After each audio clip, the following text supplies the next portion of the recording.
The search for the elixir of youth starts inside the cell. Here, rogue elements cause most of the damage that we call aging.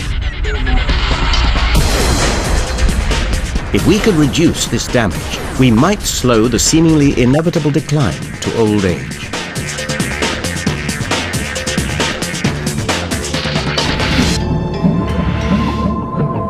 The human body is made up from 100 million different cells. Some are manufactured continuously. 170 billion red cells form daily to carry oxygen.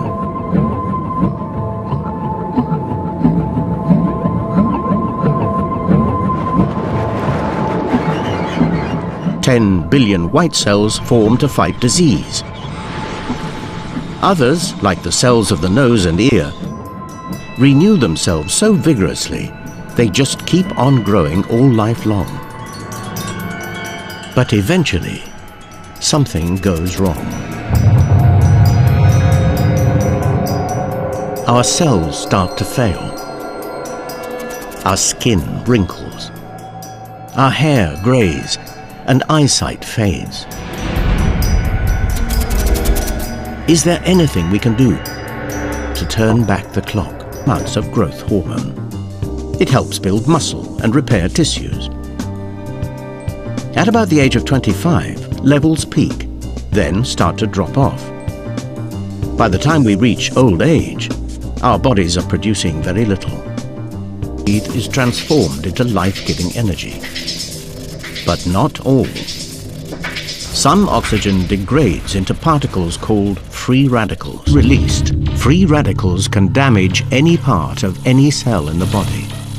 Worst of all, they strike at the genes at the heart of every cell. Forensic pathologist Dick Shepherd sees the signs of oxygen and free radical damage almost every working day. We see damage caused by oxygen in almost every body that we examine. It's present at a cellular level, but we see it with the naked eye in the brain and the heart and the lungs.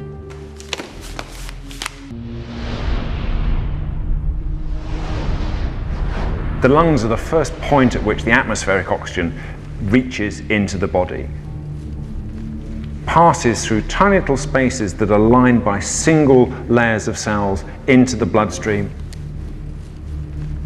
But of course these cells, although they are there to transport the oxygen, are also particularly vulnerable. And this is normal lung, smooth surface, big blood vessel running down the middle of it. There are no holes, there are no abnormalities. A lifetime of exposure to pollutants like smoking will change that. Tobacco smoke dramatically increases the production of free radicals in the body, leading to cancer and other lung disorders.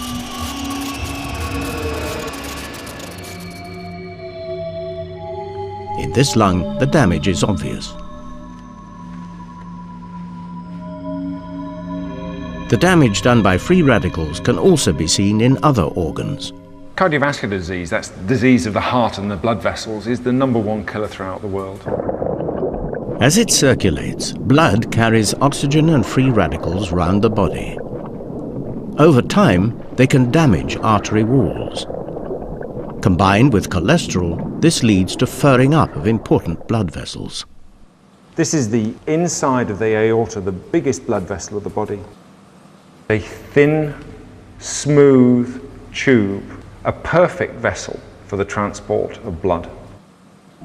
And this is what an aorta that's got severe fatty deposits looks like. The fat has been affected by the oxidation and formed this rancid butter, which had caused weakening of the wall. The fatty deposition starts in our 20s, but it may be 40 years or so until the effects become obvious to the individual. The brain is about 2% of the weight of the human body, but consumes about 20% of the oxygen. And we're all worried about the effects of dementia as we get older. And we do know that the brain cells are particularly susceptible to the toxic effects of oxygen. A young brain glows with huge numbers of mitochondria. But as time goes by, the free radicals produced by the enormous energy demands of the brain begin to kill the mitochondria. One by one, the batteries fail. And so does our brain. Memory becomes impaired, and thinking becomes confused. Old brains show extensive signs of free radical damage. Normal brains have a healthy dark line of these specialist cells. But in the brain on the right, the dark cells are no longer visible.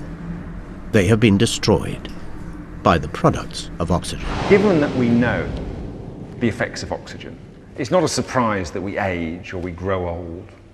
What is surprising, though, is that we actually live so long and remain so healthy. The more you rush around, the more oxygen you need, and the more free radicals you produce.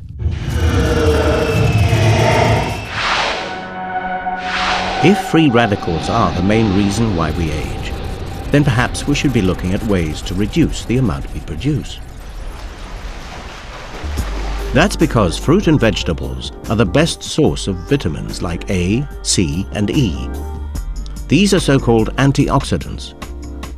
They help soak up free radicals, but fruit and veg alone will not greatly extend life. The body does manufacture its own natural antioxidants. These molecules float around inside each cell, neutralizing any free radicals they meet.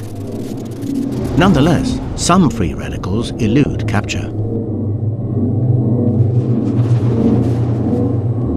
Well, we have defenses against free radicals which are produced. These defenses are imperfect, but they exist. Over the years, the free radicals that escape overwhelm our defenses and slowly and inevitably cause massive wear and tear to our cells. And it is this accumulative wear and tear that most experts now say is the main cause of aging.